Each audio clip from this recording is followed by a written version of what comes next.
کہ کئی دفعہ کرنا پڑتا ہے. بیمار ہے, کچھ ہو گیا, we have to take the front seat. یہ نہیں کرنی ہے تم خود کر لو, میرا کام ہی نہیں. ہم کرتے ہیں بہت زیادہ, ابو اینڈ بیونڈ کر جاتے ہیں, ساری رات اٹھ کے پورا خیال بھی رکھتے رہیں گے, سب کچھ کرتے ہیں. Because there is love there, there is compassion دیر, دیر از مرسی دیر, کہ اس نے میرا اتنا خیال رکھا, تو اگر میں اگر 2 راتیں جا کے تو کیا فرق پڑتا ہے, میں نے اگر ایکسٹرا کری تو کیا فرق پڑتا ہے. That's the kind of relationship Islam wants to encourage.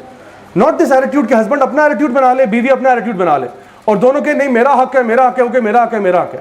اس طرح نہیں ہوتا. کئی جو نا کبھی کبھار ایسے بھی ہوتا ہے کہ وائف سے غلطی ہوتی ہے یا ہسبینڈ سے غلطی ہوتی ہے اور دوسری پارٹی کمپرومائز کر جاتی ہے. ایک جو ہے نا one of the companions of the prophet صلی اللہ علیہ وسلم, ان کی وائف کے ساتھ ایشو تھا کہ وہ ان کے ساتھ بہت غصہ کرتی تھی. تو وہ عمر بن الخطاب کی طرف جا رہے تھے, اس ٹائم پہ وہ امیر المومنین تھے. تو وہ دروازہ کھٹکھٹانے لگے, تو ابھی ناک کیا تو اندر سے آواز آئی جس کے جو ہے نا جس طرح عمر بن الخطاب کی وائف جو ہے وہ ان پہ چیخ رہی ہیں. تو انہوں نے کہا کہ میں تو مسئلے کا حل لینے آتا, یہاں تو ان کو بھی یہ مسئلہ ہے. تو وہ واپس یو ٹرن لے رہے تھے, تو عمر بن الخطاب آگے دروازے پہ. انہوں نے کہا آپ جا رہے ہیں, کہاں جا رہے ہیں؟ انہوں نے کہا امیر المومنین چھوڑیں, آپ میرا مسئلہ نہیں حل کر سکتے. انہوں نے کہا ہوا کیا ہے بتائیں تو صحیح. کہتے ہیں میں اصل میں یہ کہنے آیا تھا کہ میری وائف مجھ پہ غصہ بہت ہوتی ہے, تو میں نے دیکھا آپ کے بھی حالات کچھ مجھ سے زیادہ مختلف نہیں ہیں. تو انہوں نے جو نا عمر بن الخطاب باہر آئے, دروازہ بند کیا, اور انہوں نے کہا کہ دیکھو میری بات سنو, ہماری جو وائفز ہیں وہ ہمارا بھی خیال رکھتی ہیں, ہمارے بچوں کا خیال رکھتی ہیں, ہمارے لیے یہ کرتی ہیں. انہوں نے سارے فیورز گنوائے اور کہا اگر وہ کبھی کبھار تھوڑا غصہ ہو جائے تو اس میں کیا فرق پڑتا ہے, تو تم بھی جا کے نا صبر کرو انشاءاللہ.